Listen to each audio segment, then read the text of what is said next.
Hi there, this is Charlotte for GamerCast.net again.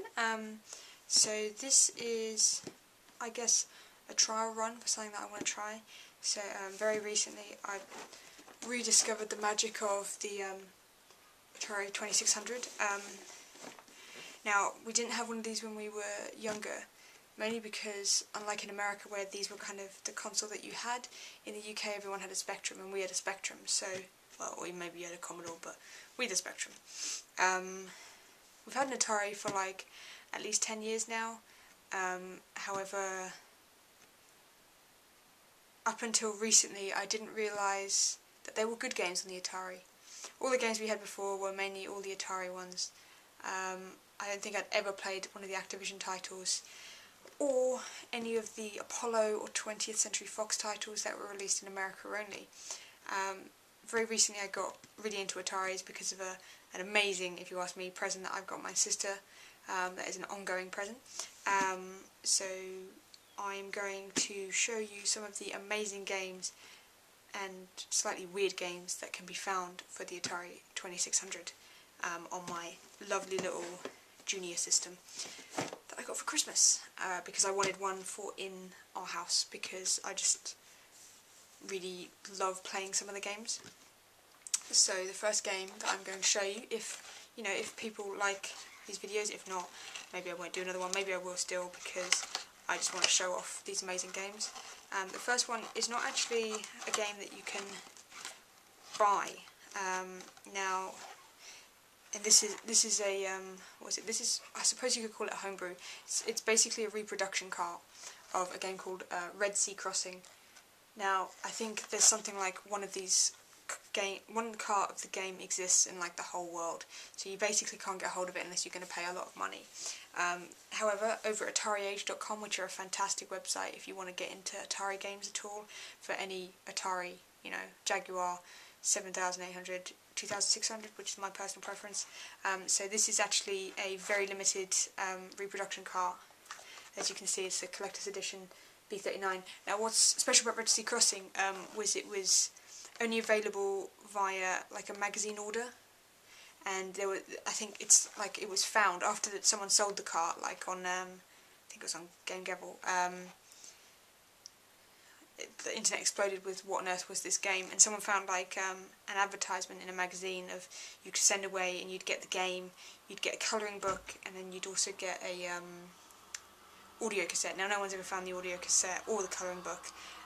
All that was ever found was the cart. So, very awesome. Atari for You, I don't know their actual name. They're one of the users. They had the game basically reproduced. So this is all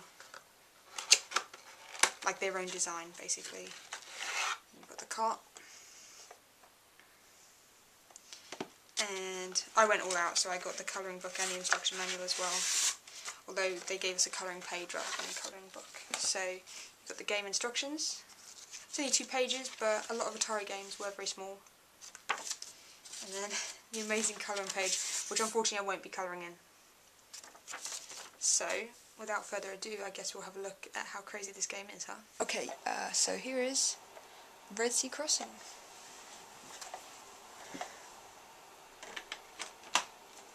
It's got some amazing sound effects.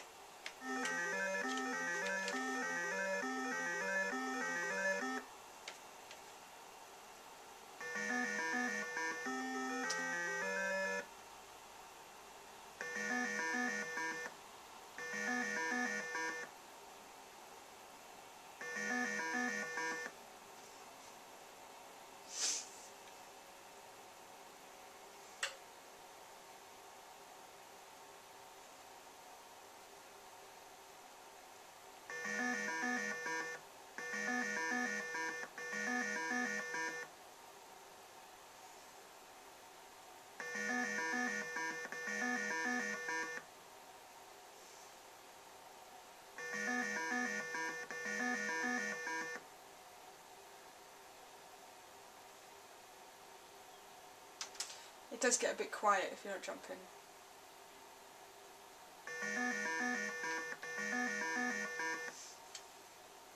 But basically the aim is to just keep crossing the Red Sea. As you can see, this, you have to get to the end of the screen before he does, or I think you lose a life.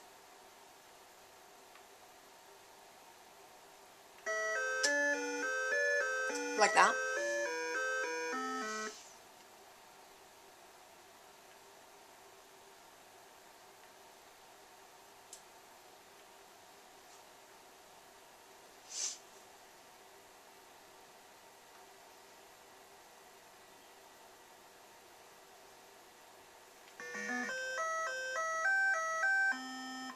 Picking up a white dove gives you a score bonus for some reason.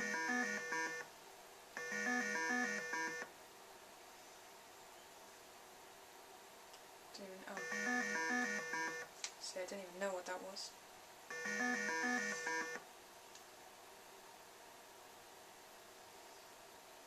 That's a little man with a bow and arrow.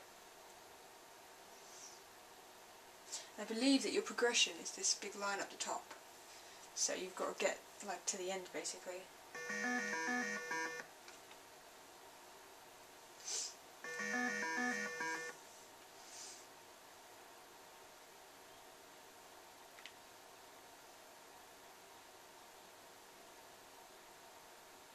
What the hell is that? Oh. Guessing that's the tomes.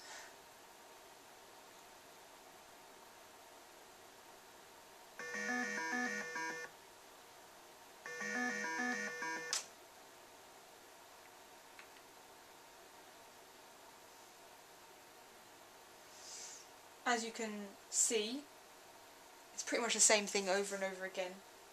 What I'll do is I'll show you the game over screen, because it's kind of cool.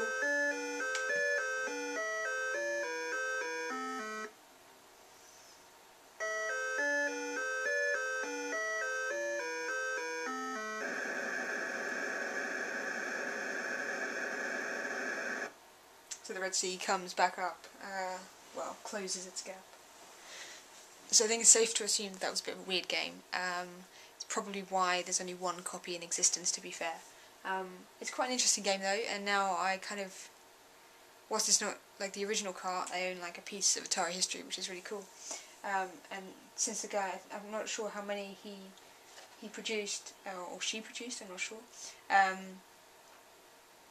But I'm B39, so that's really cool. And yeah, so hopefully if this is received well, I'll do another. I've got some more weird games, like our Wabbit, Final Approach, Deadly Duck, Lost Luggage, amazing one, Fantastic Voyage, Worm War. I can also show off some just really good games. I've got like Cosmic Ark and some of the old Activision games as well. So yeah, let me know what you think about it. Maybe it's not your cup of tea, but you've now seen probably a game that you wouldn't have thought of purchasing before. Maybe you want to buy it now. Maybe you're into very strange Christian games, because I know that some people do collect things like that. So yeah, and I'll see you soon. Bye.